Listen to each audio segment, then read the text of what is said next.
E aí, pessoal, tudo bem? Eu sou David Varelo. Esse aqui é o podcast Desculpa o Atraso, um podcast sobre pessoas reais, mercado de trabalho e carreira. No episódio de hoje, a gente vai começar com o administrador Alex Azevedo, que já está aqui comigo. E aí, Alex, tudo bem? Tudo bem, David? E você? Tudo bem, ouvintes? É um prazer estar aqui com vocês. Que é isso, o prazer é todo meu e eu quero agradecer você antes de qualquer coisa por ter aceito o convite, por participar dessa trajetória, que é uma coisa muito, muito, muito massa. E daqui a pouco a gente fala de vez, tá bom, Alex? Deixa eu Tá só dar um ótimo. recadinho pro pessoal. Algumas pessoas me perguntaram se é difícil e caro fazer podcast, e sempre falo que não.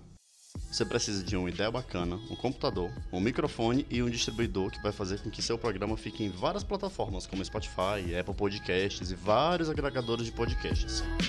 Eu uso o Anchor como distribuidor, já que é intuitivo, robusto e o melhor de tudo, de graça. Ele ainda te ajuda na gravação e edição do áudio, é bem prático, rápido e ainda faz com que você ganhe dinheiro com podcast. É isso mesmo, ele te paga para usar. Perfeito, né? Baixe o aplicativo do Anchor gratuitamente ou acesse anchor.fm e comece hoje mesmo. Então é isso, pessoal. Se você quiser saber mais informações, inclusive informações sobre plataformas para ouvir, redes sociais do podcast, você acessa o nosso site desculpapodcast.com.br e lá tem todas as informações, tem tudo que o Alex falar aqui no episódio, todos os links, todas as dicas, eu vou deixar lá tudo separadinho para vocês, tá bom? Alex, vem para cá, me fala um pouco sobre você, se apresenta para o pessoal. Bem, vamos lá. Meu nome é Alex Azevedo, tenho 27 anos, eh, nasci aqui em São Paulo, especificamente na Grande São Paulo, em São Bernardo do Campo. Moro com a minha família e, como o David já iniciou no assunto, me formei em administração de empresas. Então, sou aí um administrador formado. Acho legal falar isso da formação, porque na minha cabeça a administração o curso de administração é um curso que ele tem duas searas, né? Que é o que todo mundo fala. Ou é um curso para quem não sabe o que faz, ou é um curso para quem tem dúvidas sobre o que seguir da vida. E o Alex vai falar aqui no episódio que não é bem assim. Então a gente vai começar a desmistificar um pouco disso no decorrer da nossa conversa, beleza? Alex, começa me falando qual é a primeira lembrança de escola que você tem. Eu lembro de eu no ensino fundamental e por me chamar Alex, né, e ter a letra A como início do nome, eu lembro que eles sempre faziam eu sentar nas primeiras cadeiras, não gostava, mas eu me habituei a isso, então eu não fui a galera do fundão. Nada contra a galera do fundão, inclusive na faculdade eu fui um pouco a galera do fundão, mas eu era muito comprometido, na época de escola. E, inclusive, eu estudei a minha vida inteira em escola pública, legal frisar, e na oitava série, estudava numa escola perto de casa, vai 10 minutos da minha casa, e eu já era bastante inquieto, e aqui na região, não sei como funciona em outras regiões do Brasil, mas nós temos as escolas técnicas, que você presta uma prova. E na oitava série, é um ponto importante, né, colocar. A minha família, ela nunca acompanhou muito, assim, os meus estudos, era uma questão minha mesmo. Eles só se preocupavam se eu estava indo para a escola, mas nunca ficavam ali em cima de mim, sabe, se eu fazia tarefa, se eu não fazia, era mais uma preocupação que eu sempre tive própria mesmo. Tanto que nesse ano, eu lembro que meus pais nem conheciam nessa época, essas escolas que são públicas, mas tem mais investimento, vamos colocar assim. Na oitava série eu já me movimentei sozinho e falei para eles: "Não, eu preciso prestar esse vestibulinho", que eles chamam, né, porque não é um vestibular. E eu passei numa dessas escolas técnicas. Fiquei em outra cidade, fica na cidade vizinha da onde eu moro. Eu moro em São Bernardo do Campo, essa escola fica em São Caetano. E aí, essa experiência foi fazer o ensino médio lá. E muita gente tem dúvida, né? Ah, quando eu falo que eu estudei escola técnica, muitas pessoas perguntam, mas qual técnico que você fez e etcétera. E na verdade, eu não fiz nenhum técnico, eu fui só fazer o ensino médio. E na época na minha época, você poderia iniciar no técnico a partir do segundo ano do ensino médio. Legal. E enquanto 95% dos meus colegas escolheram técnico, eu já fui trabalhar. Porque no meio período, então, eu estudava de manhã e no segundo período, eu já comecei a trabalhar com 15 anos, por questões financeiras, obviamente, né? Acho que nenhum jovem de 15 anos pensa em trabalhar e nem deveria, mas nessa época era a melhor opção que eu tive dentro das condições que eu tinha em casa. Então, o que fica para mim da escola, até a oitava série, diríamos que eu tive uma vida bem tranquila. Daí no ensino médio, que eu já comecei a trabalhar e estudar, já foi um primeiro gostinho de como que é a vida do adulto padrão, né? Que é trabalho e estudo. É isso que eu guardo, assim, dessa minha época. Foi difícil, mas foi muito proveitoso. Eu sei que eu tive uma educação de qualidade, sabe? Mesmo com todos esses entraves. Tá, mas quando foi que você começou mesmo na administração? Porque foi bem próximo desse... Então, não foi. Vou contar aí que foi um pouco conturbado a minha iniciação acadêmica. Muito bem, me formei lá bonitinho, com 17 anos ainda, quando eu me formei no ensino médio. E naquela época, eu tinha, no último ano, tive várias incertezas, eu queria fazer muita coisa. Então, na época, eu pensei em jornalismo, pensei em comunicação, rádio e TV, publicidade e propaganda. Pensei muito em psicologia, tanto que a administração foi uma escolha que eu fiz com mais maturidade. Então, com 17, 18 anos, eu fui para o cursinho, eu me formei. Então, como eu trabalhava no ensino médio, eu não consegui conciliar com o cursinho pré-vestibular na mesma época. Diante disso, eu me formei e fui para um cursinho pré-vestibular para entender o que eu queria e para prestar as faculdades públicas aqui da região e me entender nesse ponto. E eu fui bem no Enem, com 18 anos, e eu consegui, e na época eu me decidi, David, a estudar psicologia. Coloquei na minha cabeça que seria psicologia. E eu consegui uma nota que me permitiria ser bolsista 100% do ProUni numa faculdade particular aqui de São Paulo. Beleza, fiz todo o processo burocrático. Por algum motivo, na hora de assinar o contrato, aí acho que uma das partes mais difíceis assim da minha vida, que foi quando aquela porta se fecha. Eu não consegui. Deu um problema lá burocrático nos papéis, que até hoje eu não entendo muito bem, mas hoje não faz mais sentido revisitar isso. Mas não deu certo. E eu tinha 18 anos e eu estava fissurado nessa ideia de estudar psicologia e não aconteceu. Bem, aí o que eu fiz? Estava trabalhando, continuei no meu trabalho e falei: quer saber de uma coisa? Eu vou focar no trabalho, vou continuar trabalhando.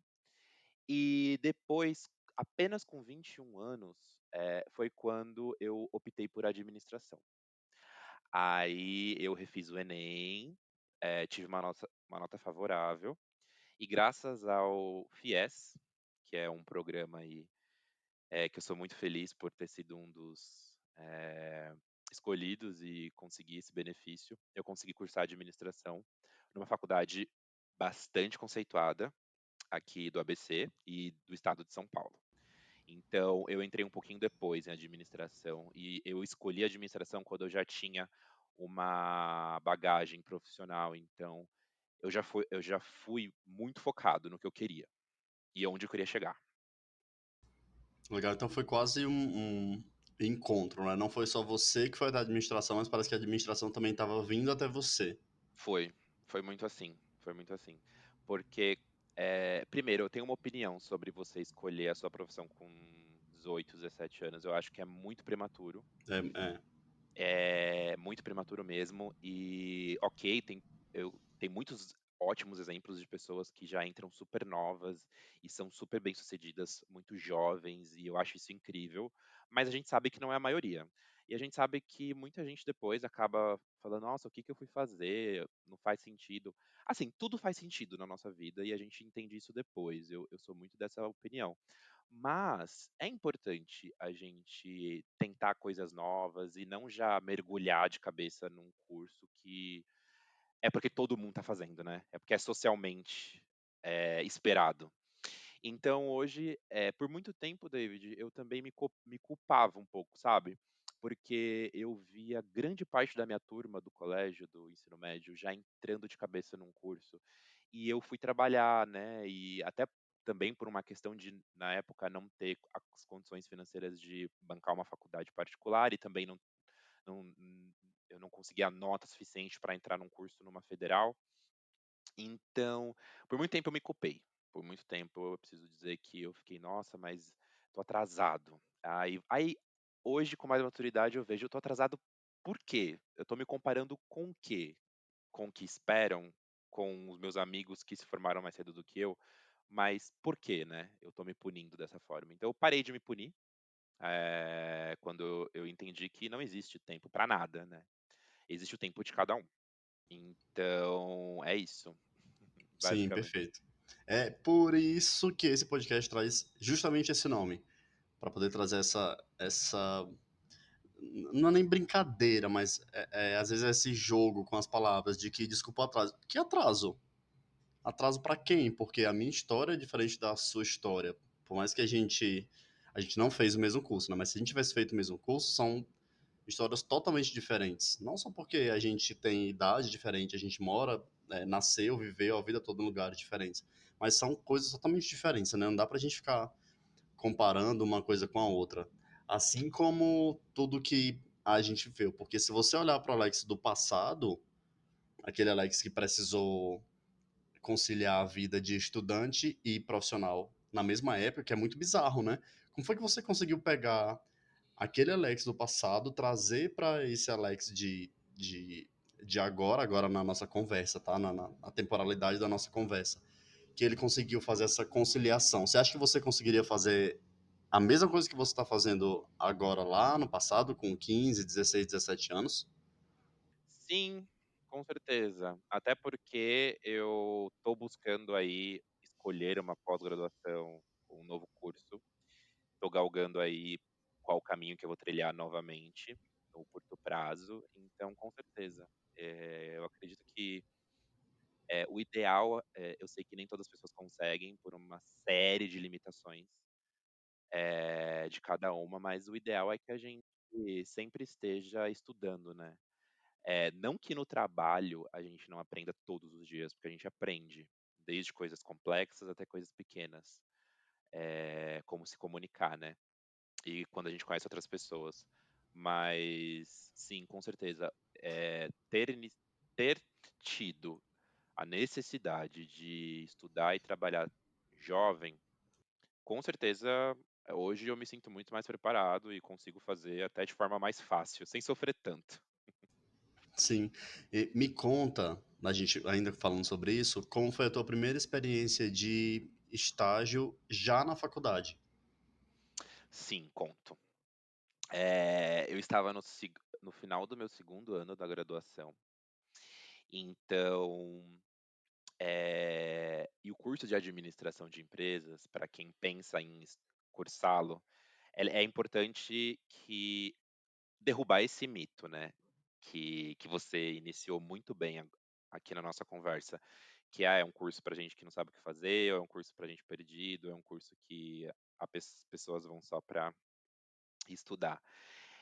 Ter essa mentalidade, primeiro que essa mentalidade é muito limitadora, né, ela é muito reducionista, porque a administração, ela vai te ensinar coisas que eu diria, David, que deveriam ter sido ensinadas na escola, entendeu? Porque se você for parar para pensar, a gente administra tudo. Não, a gente precisa administrar tudo. Então, independente da sua profissão, independente, existe uma administração familiar, existe a administração financeira pessoal de cada um, que é algo que Eu não sei como as escolas não ensinam desde jovem. Não gaste mais do que você ganha. Então, assim, então a administração está em tudo. E é isso. Por ser um curso extremamente prático, eh, para quem tem sede de estagiar, eu super indico. Tanto que não foi difícil conseguir o estágio. Obviamente, eu estou falando do meu local, né? Eu sei que não é, do meu local, da região onde eu moro. Então, a região onde eu estudei, a região onde eu posso trabalhar, ajudaram muito nessa questão. Eu não imagino que seja fácil. Não foi fácil, fácil, mas foi possível. Para todas as regiões e para todas as pessoas, então é importante frisar isso. Não quero generalizar de forma alguma. Mas eu consegui o meu primeiro estágio foi já na área com a qual eu atuo até hoje, que felizmente é uma área que eu me encontrei, que eu sou muito realizado, que é a área de suprimentos, compras, procurement. É uma área que é uma área que todas as empresas possuem, seja essas empresas de grande porte, médio porte, pequeno porte. Sempre alguém vai precisar comprar alguma coisa. E também é uma área que não existe um curso de graduação para você ser comprador. Então, dificilmente uma pessoa são discussões que a gente fala, né, dentro da área, sendo atuantes na área. Ninguém vai para a faculdade ser comprador. Então, é um curso que você é uma atuação que eu tenho, que ser administrador não necessariamente está ligado com o que eu faço hoje. Então, qualquer pessoa pode atuar com compras, tanto que existem engenheiros, existem pessoas já até de biológicas, eu já vi atuando em compras. Então, é uma área generalista e não exige uma formação específica.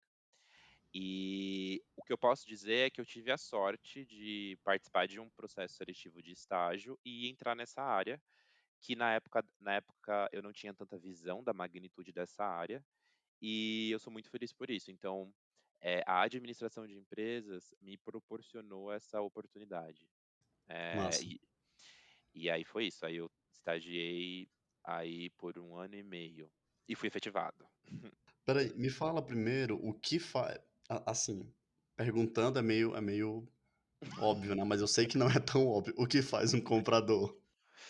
Olha, o que faz um comprador? Compra, né, como o nome já diz, mas é muito mais do que só uma compra, né. Existe por trás de um processo de compra, uma estratégia. Então, tem uma palavra, na verdade são 2 palavras, que permeiam o universo de compras, que são em inglês. Então, para quem começar a atuar, em compras já vai se deparar com elas em inglês mesmo, que é o Strategic Sourcing. E por trás dessa palavra, né, existe vários tipos de interpretações, mas basicamente podem ser 6, 7, 8 passos, onde você estrutura uma compra. Eu não vou entrar nisso aqui, porque vai ser muito detalhista e fugir do nosso foco, mas o comprador ele tem a missão, David, de cuidar do dinheiro da empresa. Então, muitas empresas hoje, elas focam muito na parte, óbvio, o que que você pensa quando você pensa numa empresa? Qual é o produto? Qual é o marketing? Vendas. Então, existe as áreas que estão sempre no front, né? Que são as áreas que fazem as propagandas, fazem as campanhas e botam um produto na loja e, enfim, a gente vê muito isso nas empresas. A área de compras, ela se soma a áreas como finanças, RH, TI, que são as áreas que são o suporte para que a empresa consiga ter sucesso no seu objetivo. Então, o que a gente fala muito da nossa área é que não adianta a empresa ter o produto mais incrível, a empresa ter o marketing mais perfeito, se ela não sabe lidar com o seu caixa, se ela não sabe comprar e se ela não sabe fazer uma boa gestão dos seus recursos, porque no final do dia eles vão comer toda a sua margem de lucro. Então, é uma área muito estratégica, é uma área que consegue mover o ponteiro das empresas. Então, uma boa negociação, saber o momento certo de comprar, saber o que você está comprando, porque o que faz hoje um comprador, na minha visão, de sucesso, não é aquele comprador que recebe a demanda, tipo, o David está lá no trabalho dele, ele precisa contratar um fornecedor. E aí ele vai falar para o cara de compras, e o cara de compras só vai apertar o botão e finalizar, de forma operacional. O sucesso não está aí, o sucesso está entre eu, comprador, entender a necessidade do meu requisitante, né, que são os nossos clientes internos das empresas, e mergulhar no universo da necessidade. Então, por que que a gente precisa comprar isso? Eh, Quais são os melhores fornecedores do mercado para nos fornecer esse trabalho ou esse material? Qual é a maneira certa de negociar, então, entender a estrutura do preço. E tudo isso vai refletir no caixa da empresa, que vai refletir no que a empresa consegue fazer ou não. Então, eu vejo a área de compras como uma área muito estratégica, óbvio que eu sou suspeito para falar, porque eu sou um profissional de compras, mas é isso, David, é uma área muito incrível e que pode agregar muito para o sucesso da empresa. Tá, deixa eu tentar ir na prática, tá? Vamos Tá fazer bom. um leve exercício aqui, vamos lá. Eu preciso comprar uns brindes para um evento que a empresa do qual eu cuido do marketing vai fazer. Eu quero dar uma garrafa para as pessoas que participarem de uma brincadeira lá no stand. Eu vou precisar comprar 200 garrafas. Uhum. Aí fala, Alex, preciso comprar 200 garrafas para dar brinde. O que você faz a partir daí? Bem, o que eu faço a partir daí com certeza a sua necessidade de brindes não vai ser a primeira da empresa. Com certeza a gente já tem um canal, alguém já pediu brindes antes. Então eu vou entender primeiro a estrutura técnica, né, como é o seu brinde. Eu vou te perguntar: "Mas David, você vai comprar isso agora e no próximo mês? Você já comprou isso antes?". Então eu vou tentar entender o cenário geral da sua necessidade, entendeu? Então, tá, mas e aí a partir disso, eu vou pesquisar fornecedores, porque com certeza já existem fornecedores que já tendem com brindes cadastrados ou que são parceiros da empresa, então vou consultar se eles estão ativos e inicialmente falando de uma forma muito simplista, vou pedir uma cotação.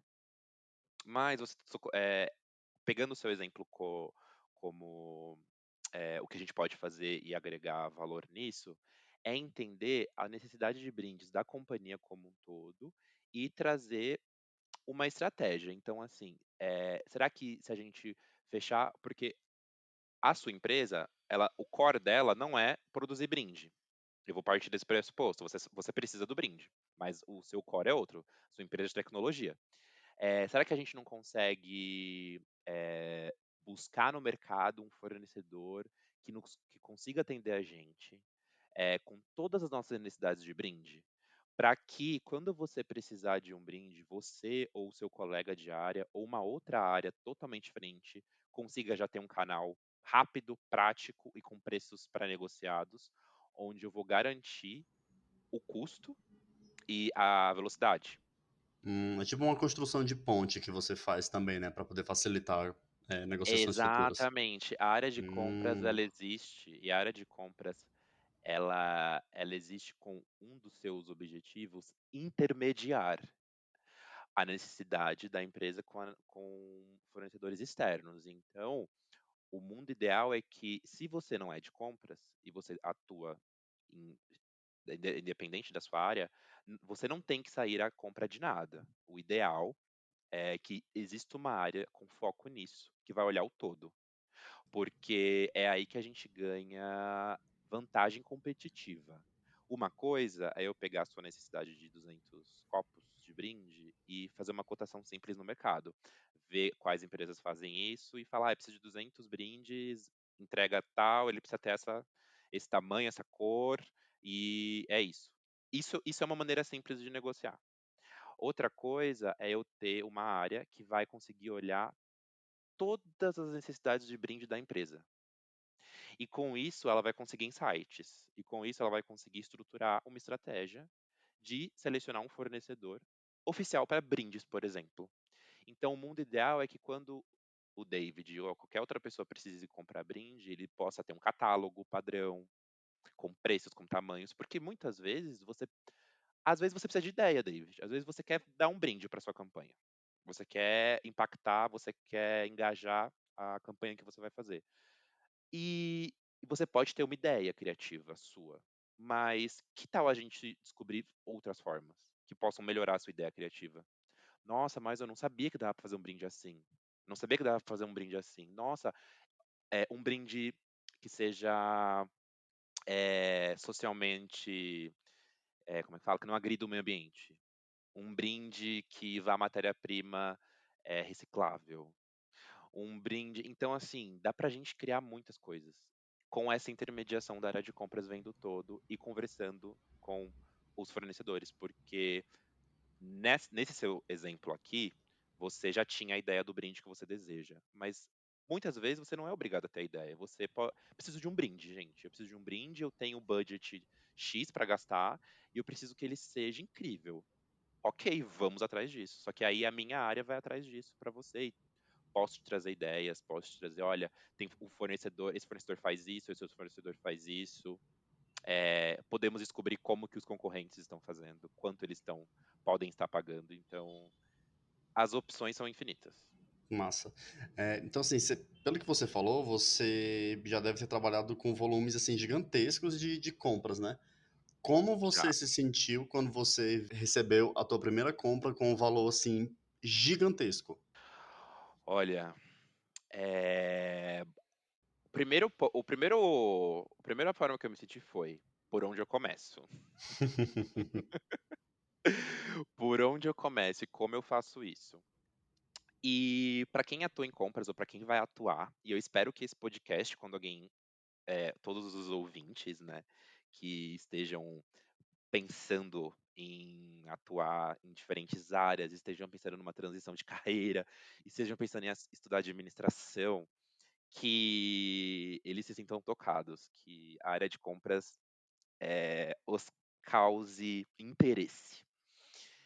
É, foi uma maneira assim, a primeira uma das coisas que eu trouxe aqui, que me trouxeram até aqui hoje, David, como profissional, é que se você não sabe como fazer, sempre vai ter alguém do seu lado que sabe. A pessoa, ela não pode ter feito exatamente o que você precisa fazer. Por exemplo, eu tenho tantos milhões para gastar, eu preciso comprar isso. Pode ser que a pessoa não saiba, mas eh, a pessoa pode te dar o caminho. Então, eu já fiz de um tudo. E muito no meu início de atuação era a minha conexão com os meus pares da área. Então, comunicação é a chave. E outra coisa, se ninguém sabe, o Google tá aí para isso, tá? Então, assim, existe sempre um primeiro passo. O próprio LinkedIn, eu vejo hoje como uma ferramenta muito rica de você conseguir contatos e soluções e maneiras de comprar. E quando você está lidando com grandes valores, David, você não pode aceitar a primeira informação que você recebe.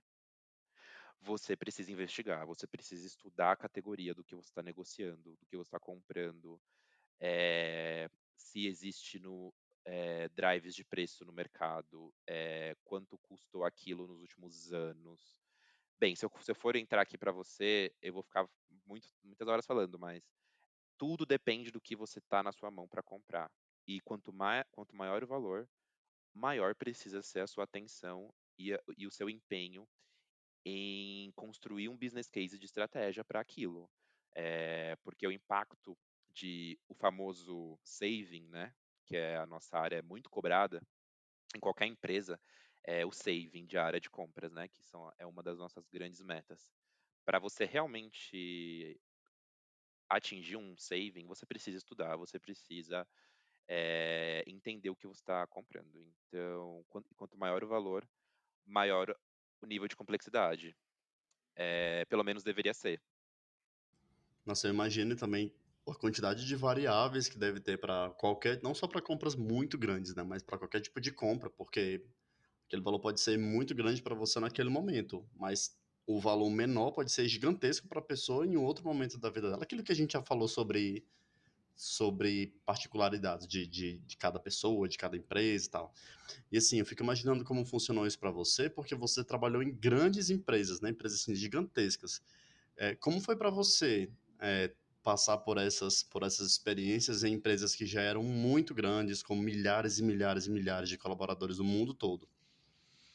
Olha, eu primeiro, vejo, né, aí até compartilhando com os ouvintes, eu iniciei minha carreira, o meu primeiro estágio e as minhas 2 primeiras grandes experiências foram em empresas do agronegócio.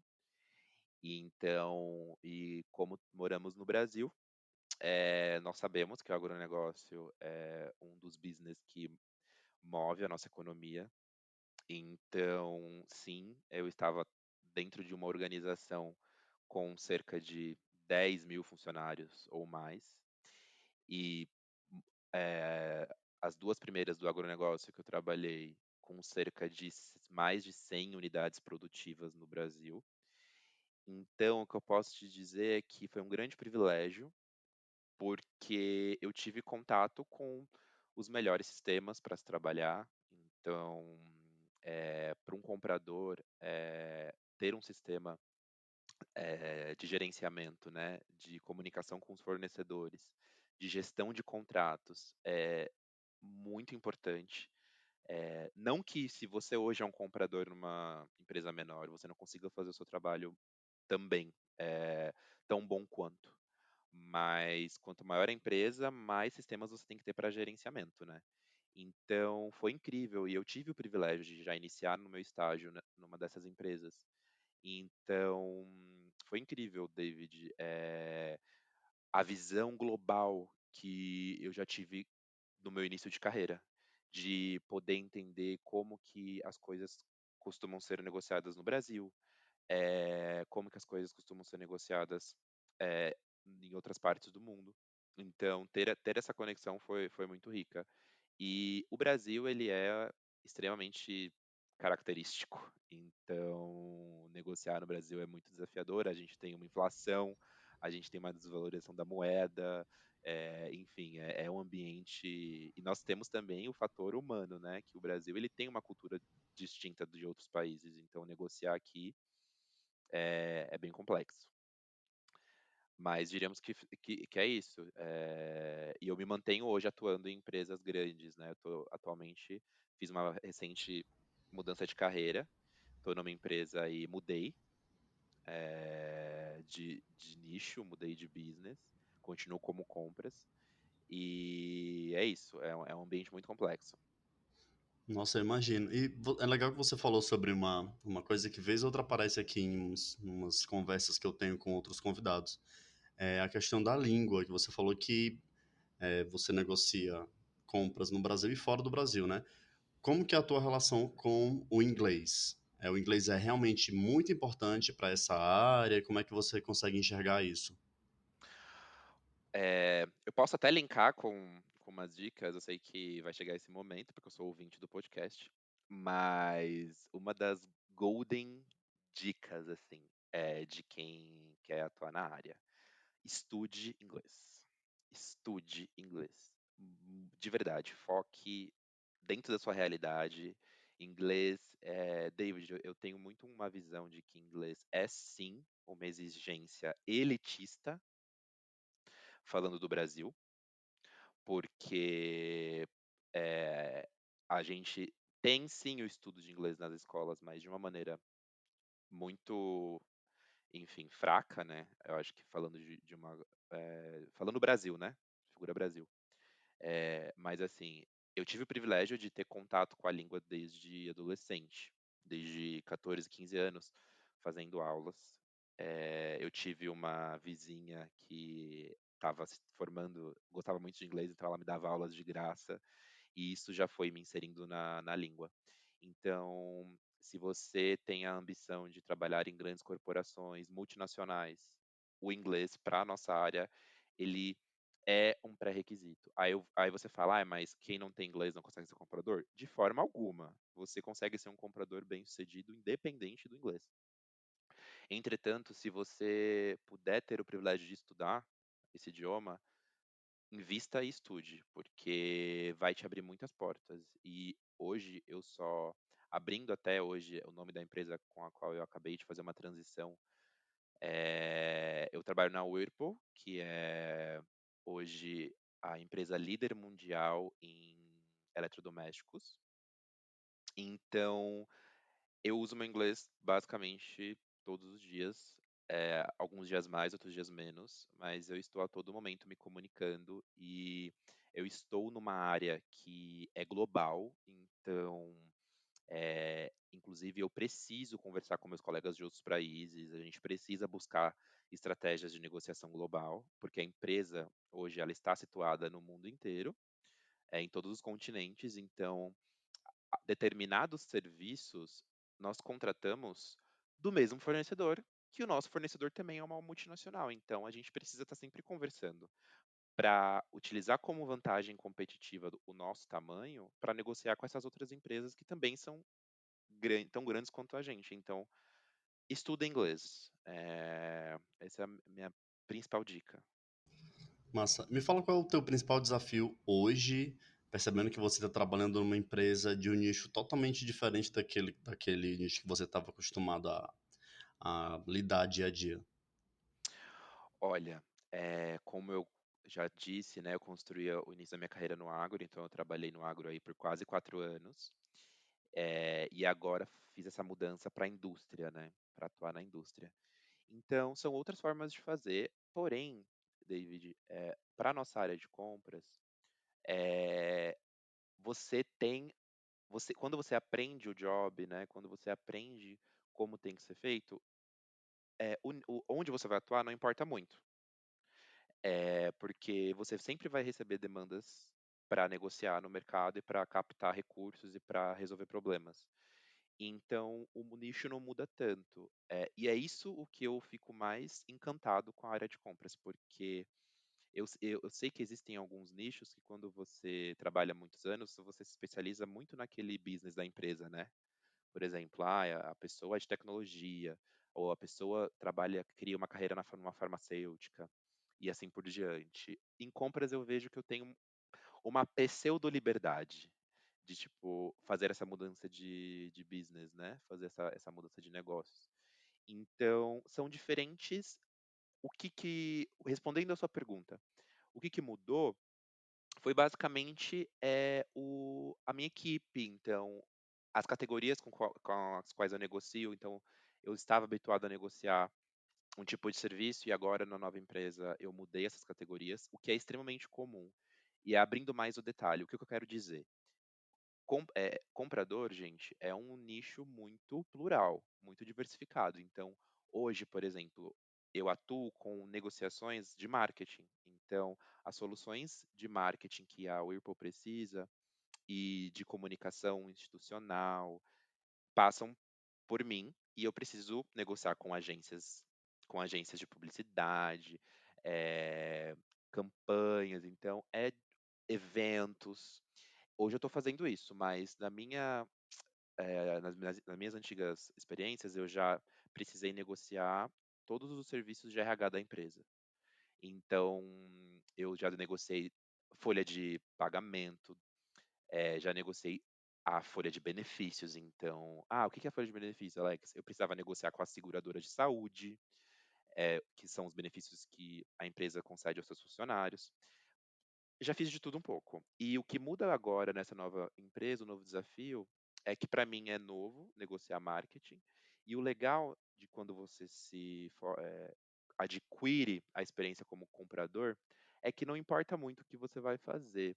A gente separa compradores em dois universos, tá? No mercado. Compradores diretos e compradores indiretos. O que significa? Compradores que atuam com diretos são aqueles compradores que vão negociar materiais que, que compõem o produto final. Por exemplo, hoje eu estou na Whirlpool, que é uma empresa que produz eletrodomésticos. Então, falando de uma forma muito simplista, tá? não sou especialista, mas de uma forma muito simplista, os compradores diretos eles vão lidar com as peças que vão nos nossos eletrodomésticos. Então, eles vão negociar aço, vão negociar, enfim, tudo que compõe uma geladeira, um micro-ondas, uma lava-louça, assim por diante.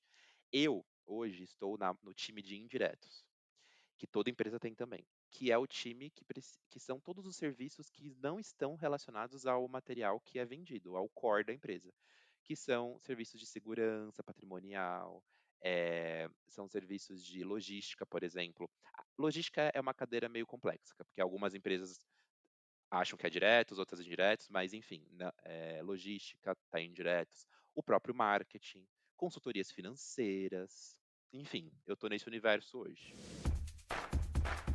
Massa. Aproveita que, assim, você já deu várias dicas para quem tá ouvindo a gente, que tá pensando em ir para essa área, se especializar nessa área, tá um pouco desmotivado, tá procurando motivação, enfim. Você já deu algumas dicas do que fazer, de como melhorar a carreira e tal. Mas eu sei que você separou aquelas dicas especiais para poder falar agora, né? Olha, o inglês foi uma dica muito importante. O que eu daria como dica também, gente, Excel, PowerPoint, são dicas muito de básicas, né? Mas para o nosso universo de compras, elas são estratégicas, extremamente estratégicas. Então, assim, se você puder investir um tempo para entender Excel de forma avançada, apresentações, porque tudo que você for analisar e criar estrategicamente, você precisa vender isso e apresentar os seus resultados, que é no PowerPoint. E para você construir todas as suas análises, você precisa dominar o Excel como ninguém. Então, essa é a parte das hard skills que eu separei. E eu estudo do inglês. Eu estudo do espanhol, porque um dos meus novos desafios, eu não mencionei, mas eu sou um dos compradores responsáveis por atender as demandas da Argentina. Então, não só o inglês é importante na minha vida, como eu também tenho estudado espanhol. Então E agora você fala muito, muito além do Soy una chica mala. sim, sim, sim, falo. Eu não vou usar falar espanhol aqui. Quem sabe você me chama daqui a um ano, ou você me chama no futuro, eu estarei muito mais seguro para falar em espanhol. Mas sim, então o espanhol é muito importante também, até porque muitas empresas multinacionais elas têm uma divisão América do Sul, né? E aí você vai fazer um intercâmbio muito próximo dos nossos vizinhos aqui. Então, essas são as minhas dicas técnicas. Se você puder, tiver esse privilégio, estude inglês. Primeiramente o inglês, com certeza, mas o espanhol também é tão importante quanto. E as ferramentas de Office vão te ajudar muito. E as outras dicas que eu tenho, David, elas são muito importantes, mas elas são mais pessoais, tá? São mais como você pode ter sucesso. E como eu tenho sucesso até hoje, eu tenho construído a minha carreira. Eu vou pegar aqui uma frase de um diretor meu que foi muito importante para mim, onde ele disse: Alex, ocupe os espaços. Então, tem essa mentalidade, é um pouco clichê falar, né? Porque tá muito batido esse termo, senso de dono, enfim. Mas ocupe os espaços significa não fique satisfeito apenas com os to-dos que são impostos a você, porque a nossa área, ela tem um desafio de a nossa demanda, ela vem das outras pessoas, né? Então a gente fica muito condicionado ao que as outras pessoas nos pedem. Mas não pare aí. Uma dica que eu te dou, se você quer construir uma carreira em compra, supply chain, você quer destaque, você quer crescer, ocupe os espaços. Então, não tenha vergonha de perguntar, não tenha vergonha de ir atrás, porque como é você que vai negociar depois, você precisa ter todas as informações na mesa. Não espere os outros trazerem para você. Vá no sistema, vá conversar com as pessoas. Se antecipe às necessidades. Porque dessa forma você vai conseguir agregar muito mais valor ao seu resultado e à sua carreira.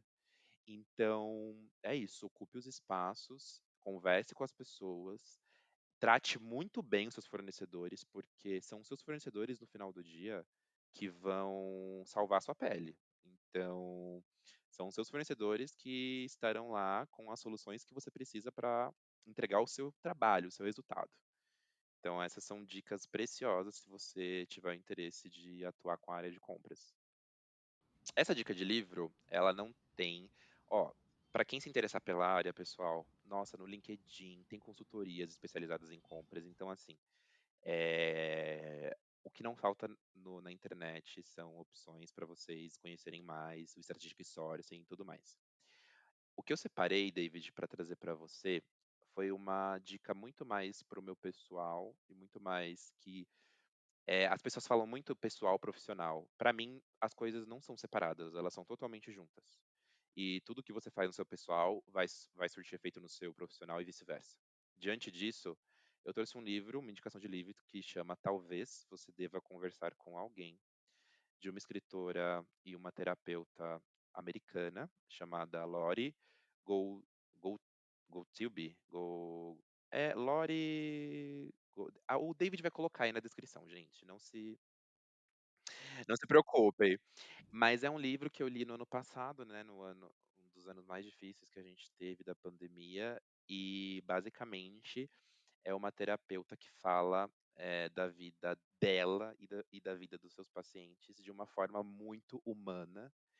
E é um daqueles livros que vira uma chavinha, para mim virou uma chavinha, pessoal, muito importante, de nos humanizarmos, né? De nos humanizarmos e entender que no final do dia temos todos os mesmos desafios. Quando eu falo desafios, eu não digo desafios de vida, né? Os mesmos, porque a gente vive desigualdades gritantes, mas eu digo questões mais da psique, né, humana, questões de comportamento. Então é um livro que eu deixo aqui como uma dica preciosa, que vai com certeza te tocar, vai tocar o seu lado humano e vai fazer você ter mais empatia com os outros e também o mais importante, ter mais empatia consigo mesmo, né? Independente do problema que você esteja passando. Alex, a gente está se aproximando do final. Adorei muito essas dicas. Inclusive, já ouvi falar desse livro nessa semana, acho que umas 3 vezes. Acho que essa é a Sério? quarta vez, juro pra você, já é a quarta vez que eu vejo alguém comentar sobre o livro, indicar o livro, enfim, alguma coisa conectada com essa dica. Mas acho que vale muito a pena. E como o Alex falou, vai estar aqui na descrição do episódio, tá? É só você descer um pouquinho que vai estar lá. Você pode acessar o site também, desculpapodcast.com.br, que além dessa dica, no site também eu vou colocar os links de como você consegue encontrar o Alex. E é isso que eu vou pedir para ele agora, para ele falar como que você consegue conversar com ele para tirar alguma dúvida, trocar uma ideia, pegar alguma dica, compartilhar alguma coisa com ele. Bem, eu vou deixar a minha rede social, não me julguem, mas eu vou deixar o meu LinkedIn, que é aberto, então quem se interessar, eu tô como Alex Azevedo de Pontes, não sei se tem como linkar meu LinkedIn, o David Tem sim, vou colocar consegue. também. Então me procurem lá, é onde eu tô aí construindo essa conexão profissional, e me adicionem, conectem, me chamem para conversar, que eu estarei totalmente aberto. Se surgir alguma dúvida, se eu puder ajudar com algum insight, com alguma coisa, por favor, me procurem lá na minha página. É isso, Alex. Antes da gente se despedir, eu queria dizer para você que é de uma honra enorme que eu tenho você aqui como convidado, porque você foi uma das primeiras pessoas que me ajudou muito no começo do podcast a impulsionar mais essa ideia, a seguir com esse projeto, e hoje ele só é muito grande graças a você, que é uma dessas pessoas que colaborou muito com isso. Então, qualquer conquista que tem aqui dentro desse programa tem um pouquinho de Alex também, tá? Muitíssimo obrigado. Quem tá ouvindo, fale com o Alex, porque ele é uma pessoa com a escuta ativa mesmo. Então ele conversa com você, ele consegue te ajudar de um jeito ou de outro. Então vale muito a pena mesmo conversar com ele. Alex, muitíssimo obrigado por essa conversa. Eu adorei muito, muito, muito conhecer um pouco mais da tua trajetória profissional. Eu que agradeço, eu sou fã do podcast, tenho o privilégio de ter participado aí da ideia dele, dos primeiros episódios e como foi toda a emoção de lançar esse podcast. Então, eu estou muito feliz com esse convite. Eu estava esperando mesmo esse convite, inclusive, senhor David. Então, muito obrigado. E eu espero que esse episódio agregue aí para os ouvintes. E muito obrigado pela oportunidade. Muito, muito sucesso.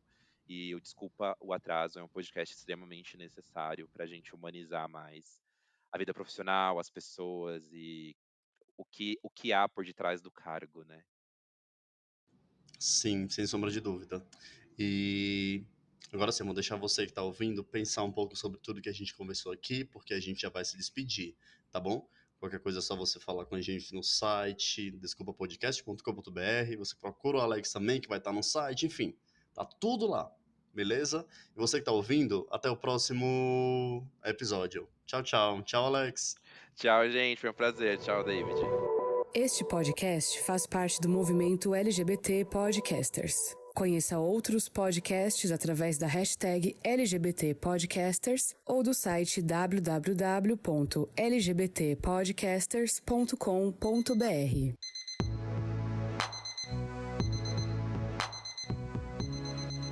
Podcast Desculpa o Atraso. Desculpa o Atraso.